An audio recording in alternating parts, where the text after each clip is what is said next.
జిహెచ్ఎంసీతో పాటు ఈ ఎలక్షన్స్ కూడా వస్తాయి, పబ్లికే చెప్తారు, ప్రజలే చెప్తారు. పబ్లికే కదా జూబ్లీ హిల్స్ కూడా చెప్పింది.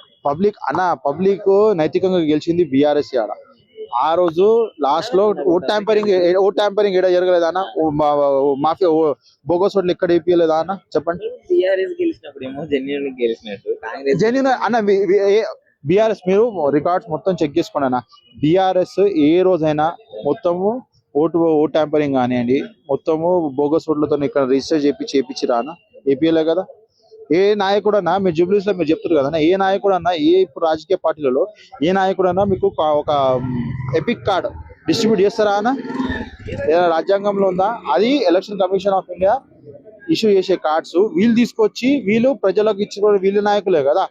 ఈ సోకాల్ నవీన్ యాదవ్ గారు ఇప్పుడు ప్రెసెంట్ ఎమ్మెల్యే గెలిచినది ఎవరైతేనో ఆయననే కదా. ఆయన నోటిఫికేషన్ రాగానే మొత్తం ఎపిక్ కార్డ్స్ మొత్తం డిస్ట్రిబ్యూట్ చేస్తున్నట్టు ఫోజులు ఇచ్చారు.